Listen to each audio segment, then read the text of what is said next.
అనారోగ్యం, ఉద్యోగం, వ్యాపారం అప్పులతో బాధపడుతున్నారా? వెంటనే జేకేఆర్ గురువు గారికి కాల్ చేసి అపాయింట్మెంట్ తీసుకోండి. నమస్కారం. చాలా రోజుల తర్వాత మళ్ళీ వాళ్ళ కిచెన్ షూట్లో అడుగుపెట్టాం. రోటి పచ్చళ్ళ సిరీస్ కొన్ని చేయాలని. అందరి ఇళ్లలోనూ రోళ్ళు రోకళ్ళు ఉంటాయండి అని అడుగుతారు. రోళ్ళు అయితే కొనుక్కోవచ్చు.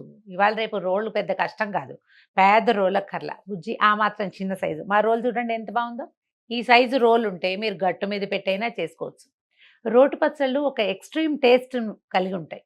పిల్లలకు కూడా చాలా నచ్చుతాయి. ఏదైనా సరే ఒక 5-7 నిమిషాల వ్యవధిలో చిటుక్కుని ఏదో ఒక పచ్చడి చేసేసుకోవచ్చు. ఆ నూరటం ప్రాక్టీస్ చేయండి.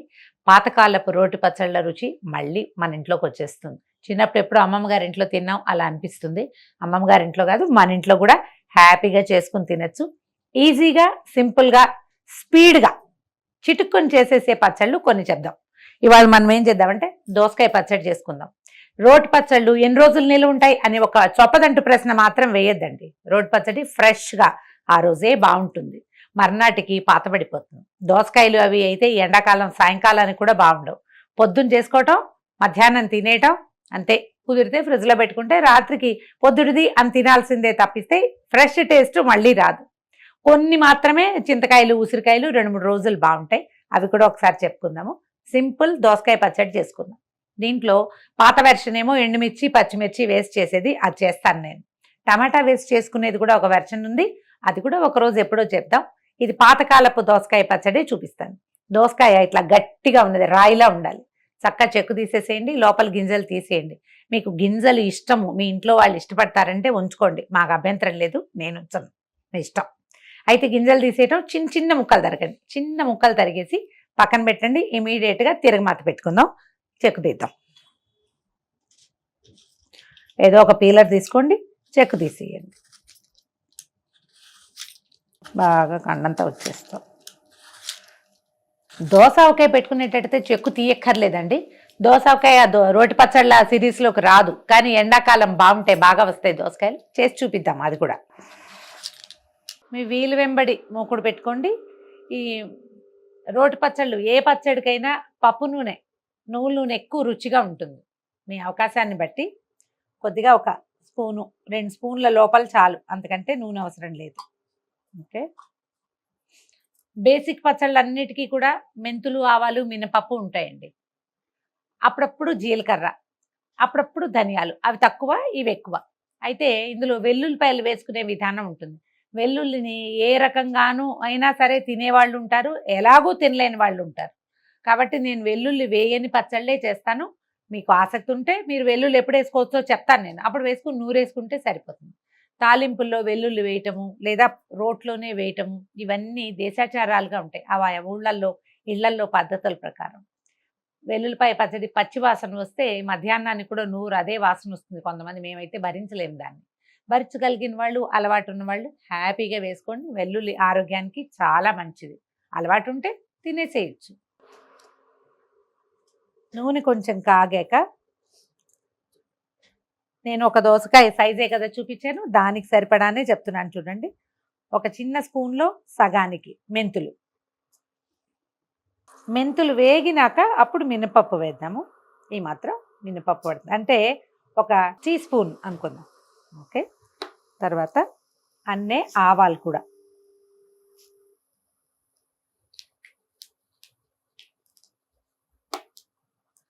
ఆవాలు కొంచెం వేగాక అవి చిటపట్లాడిన తర్వాత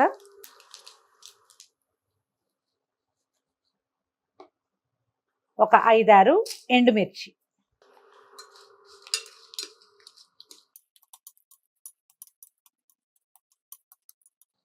మిర్చి వేగనిచ్చి ఒక చిటికెడు ఇంగు వేసుకోండి.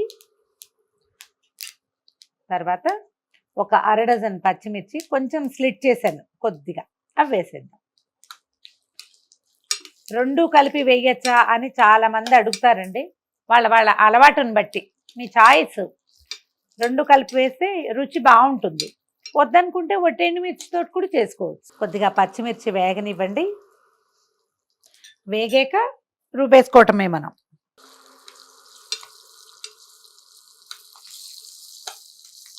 తాలింపు వేగిపోయింది, స్టవ్ ఆపేసేద్దాం. తాలింపులోనే కొద్దిగా పసుపు వేసేసేయండి. ఈ నూనెలో పడిన పసుపే ఎక్కువ హెల్దీ అని చెప్తారు. కొంచెం పోపుని చల్లారనిద్దాము. ఈ దోసకాయ పచ్చడికి సరిపడా కొద్దిగా అంత చిన్న ఉసిరికాయ అంత చాలండి. అందాజుగా చేయటమే ఈ పనులు. దీనికి కొలతలు పాడు ఎవ్వరు చెప్పలేరండి. రోటి పచ్చడికి మనం ఇంత పచ్చడి చేస్తే అంత చింతపండు కొంచెమే చేస్తాం కాబట్టి ఇది సరిపోతుంది. దీన్ని కొంచెం నీటిలో వేసి పక్కన పెట్టుకోండి. హాట్ వాటర్ కనుక పోస్తే పచ్చడి పాడవకుండా ఉంటుంది. చాలు, ఊరికే మనకి చింతపండు కడిగేసి ఒకసారి తడిసేంత పెడితే సరిపోతుంది అనమాట. జనరల్గా మనకి ఒక పెద్దవాళ్ళు కొన్ని సిద్ధాంతాలు చెప్తారండి. వీటిని స్ట్రిక్ట్గా పాటించండి. అప్పుడే పెద్దవాళ్ళ దగ్గర నుంచి మనకు వచ్చినట్టు మన నుంచి మన తర్వాత తరాలకు వెళ్తుంది. మూకుడులోంచి రోట్లోకి వెళ్ళకూడదు ఏ వస్తువు. మూకుడులోంచి మనం పొయ్యి మీద నుంచి అందులోకి వెళ్ళకూడదు అనమాట. ఏదైనా ఒక బౌల్లోకి తీసి పెట్టుకోండి. తీసేసాం, దీన్ని పక్కకు పెట్టేసాం. ఇది చల్లారినాక వేడిది వేయకూడదు అంటారు. చల్లారాక ఇందులో వేసుకుంటాం. మళ్ళీ ఇందులో నుంచి డైరెక్ట్గా పళ్ళెల్లోకి వెళ్ళకూడదు. ఇందులో నుంచి మళ్ళీ గిన్నెలోకే రావాలి. ఇది సిస్టమాటిక్గా పని అయ్యే పద్ధతి కోసం చెప్పుండొచ్చు. ఎందుకైనా కానీ ఇది అలవాటు చేసుకోండి, లైన్ ప్రకారం అవుతాయి. ముందు కొంచెం మిరపకాయలు అవి మెత్తగా నలిపేద్దాము. ఆయిల్ ఏదైనా వెనక్కి ఉందనిపిస్తే ఆ కాస్త ఉంచుకోండి. ఇట్లా కొంచెం పోపు గింజలు వదిలేసినా పర్వాలేదు.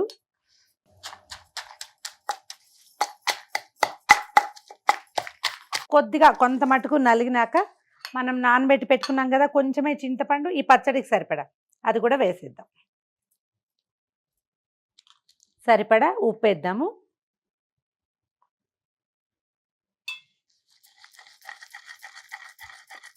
ఒక 2 రెమ్మల కొత్తిమీర వేస్తే బాగుంటుంది. పాత పద్ధతిలో వేసేవాళ్ళు కాదండి. మా అమ్మ వాళ్ళ చేసే కాలంలో అసలు కొత్తిమీరే చాలా తక్కువ ఉండేది, రేర్గా. ఇప్పుడు కొంచెం అలవాటయ్యి ఈ రోట్లో నూరితే వాసన చాలా బాగుండి మేము ఈ పద్ధతి పాటించేస్తున్నాం. కానీ ఈ చిన్నప్పుడు చేసేవాళ్ళు కాదు. కొద్దిగా నలకొట్టేద్దాము.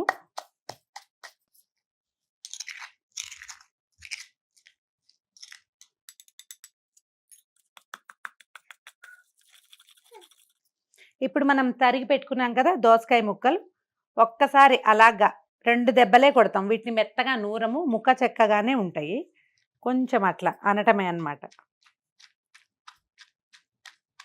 బాగా కలుస్తుంది, వాసన చాలా బాగుంటుంది, నలిగిన వాసన.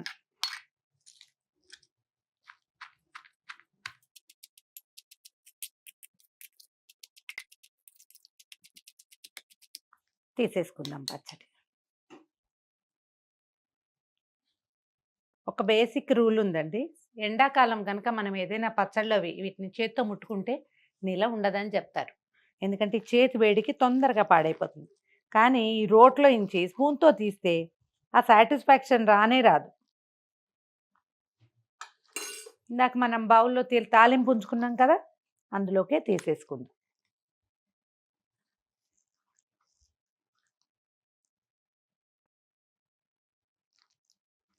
ఒక్కసారి పైకి కిందకి కదిపితే ఆ ఉన్న నూనె తాలింపు చక్కగా అంటేస్తుంది అన్ని పక్కల.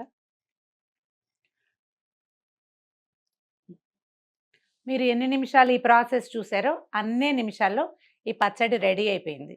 చూడండి, ఫ్రెష్ దోసకాయ పచ్చడి ఎక్సలెంట్గా ఉంటుందండి. ట్రై చేసి చూడండి. నేను చేయి కూడా కడుక్కోవట్లేదు.